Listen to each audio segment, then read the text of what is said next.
ನಮಸ್ತೆ ವೀಕ್ಷಕರೇ, ಸುದ್ದಿಗಾರ ಲೈವ್ಗೆ ಸ್ವಾಗತ. ನಾನು ನಿಮ್ಮ GM ರಾಜಶೇಖರ್. ಮಾರ್ಚ್ 11ರಿಂದ ಸರ್ಕಾರಿ ಆಸ್ಪತ್ರೆಗಳ ಸೇವೆ ಬಂದ್. ರಾಜ್ಯಾದ್ಯಂತ ವೈದ್ಯರ ಅನಿರ್ದಿಷ್ಟಾವಧಿ ಮುಷ್ಕರ. ರಾಜ್ಯದ ಆರೋಗ್ಯ ಮತ್ತು ವೈದ್ಯಕೀಯ ಶಿಕ್ಷಣ ಇಲಾಖೆಯ ನೌಕರರು ತಮ್ಮ ವಿವಿಧ ನ್ಯಾಯಯುತ ಬೇಡಿಕೆಗಳ ಈಡೇರಿಕೆಗಾಗಿ ಮಾರ್ಚ್ 11ರಿಂದ ರಾಜ್ಯಾದ್ಯಂತ ಬೃಹತ್ ಹೋರಾಟಕ್ಕೆ ಸಜ್ಜಾಗಿದೆ.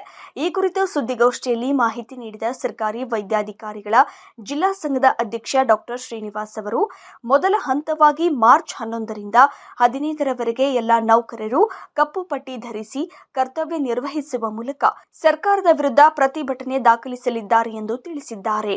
ಈ ಅವಧಿಯಲ್ಲಿ ಆಸ್ಪತ್ರೆಗಳಲ್ಲಿ ಹೊರರೋಗಿ ಸೇವೆಗಳನ್ನು ಸಂಪೂರ್ಣವಾಗಿ ಸ್ಥಗಿತಗೊಳಿಸಿ ಕೇವಲ ತುರ್ತು ಚಿಕಿತ್ಸೆಗಳನ್ನು ಮಾತ್ರ ನೀಡಲು ನಿರ್ಧರಿಸಲಾಗಿದೆ.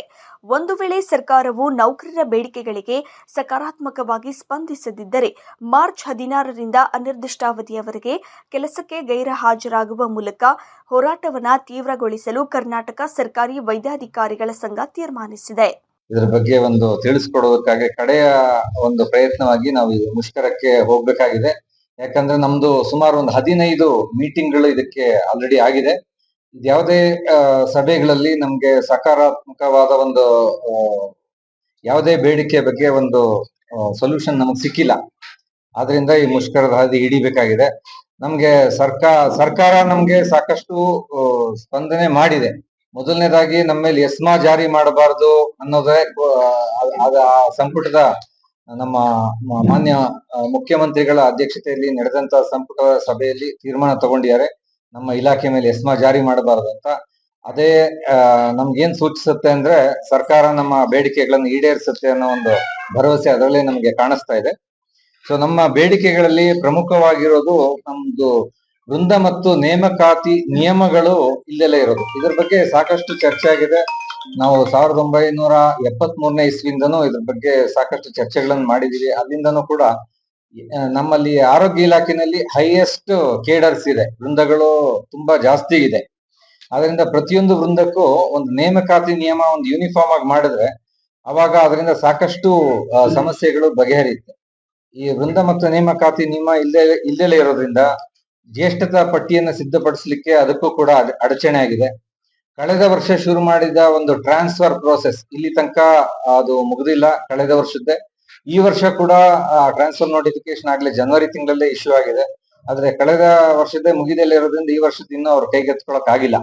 ಈ ತರ ಹಲವಾರು ಸಮಸ್ಯೆಗಳು ಇದೆಲ್ಲ ಯಾವ್ದಕ್ಕೆ ಈಡಾಗ್ತದೆ ಅಂದ್ರೆ ಇಲಾಖೆಯಲ್ಲಿ ಇರ್ತಕ್ಕಂತ ವೇಕೆನ್ಸಿಗಳಿಗೆ ಇದು ಎಡೆ ಮಾಡಿಕೊಡ್ತಾ ಇದೆ. ವೇಕೆನ್ಸಿಗಳು ಸುಮಾರು 47ರಷ್ಟು ನಮ್ಮ ಇಲಾಖೆಯಲ್ಲಿ ವೇಕೆನ್ಸಿ ಇದೆ. ಇದನ್ನೆಲ್ಲ ತುಂಬಬೇಕು ಅಂದ್ರೆ ವೃಂದ ಮತ್ತು ನೇಮಕಾತಿ ನಿಯಮ, ಜ್ಯೇಷ್ಠತಾ ಪಟ್ಟಿ ಪ್ರಕಟಿಸೋದು ಆ ಕಾಲಕ್ಕೆ, ಹಾಗೆ ಪ್ರಮೋಷನ್ಗಳು ನಮ್ಮ ಎಲ್ಲಾ ವೃಂದಗಳಲ್ಲಿ ಇರ್ತಕ್ಕಂಥ ಪ್ರಮೋಷನ್ಗಳನ್ನ ಕಾಲಕ್ಕೆ ತಕ್ಕಂಗೆ ಅವರ ಎಲಿಜಿಬಿಲಿಟಿ ಪ್ರಕಾರ ಅದನ್ನ ಕೊಟ್ರೆ ಈ ಎಲ್ಲ ವೇಕೆನ್ಸಿ ಸಮಸ್ಯೆಗಳು ಬಗೆಹರಿಯುತ್ತೆ. ವೇಕೆನ್ಸಿ ಸಮಸ್ಯೆ ಬಗೆಹರಿದ್ರೆ ನಮ್ಮ ಸೇವೆ ಸಾರ್ವಜನಿಕರಿಗೆ ಕೊನೆ ಹಂತದ ತನಕ ಮುಟ್ಟುತ್ತೆ.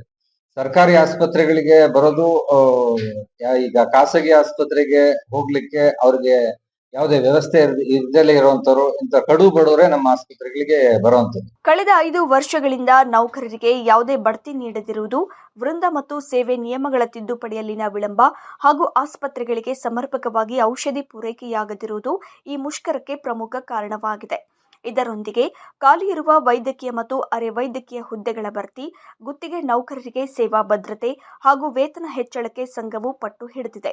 ವರ್ಗಾವಣೆ ಪ್ರಕ್ರಿಯೆಯಲ್ಲಿನ ಅವೈಜ್ಞಾನಿಕ ಕೌನ್ಸಿಲಿಂಗ್ ಪದ್ಧತಿಯನ್ನ ಕೈಬಿಡಬೇಕು ಮತ್ತು ವೈದ್ಯರಿಗೆ ಸ್ನಾತಕೋತ್ತರ ವ್ಯಾಸಂಗಕ್ಕೆ ಸೂಕ್ತ ಅವಕಾಶ ನೀಡಬೇಕೆಂದು ಒತ್ತಾಯಿಸಿರುವ ನೌಕರರು, ಸರ್ಕಾರವು ತಕ್ಷಣವೇ ಮಧ್ಯಪ್ರವೇಶಿಸಿ ಸಮಸ್ಯೆಗಳನ್ನು ಬಗೆಹರಿಸದಿದ್ದರೆ ಸಾರ್ವಜನಿಕರ ಆರೋಗ್ಯ ಸೇವೆಯಲ್ಲಿ ಉಂಟಾಗುವ ವ್ಯತ್ಯಯಕ್ಕೆ ಸರ್ಕಾರವೇ ನೇರ ಹೊಣೆಯಾಗಲಿದೆ ಎಂದು ಎಚ್ಚರಿಸಿದ್ದಾರೆ.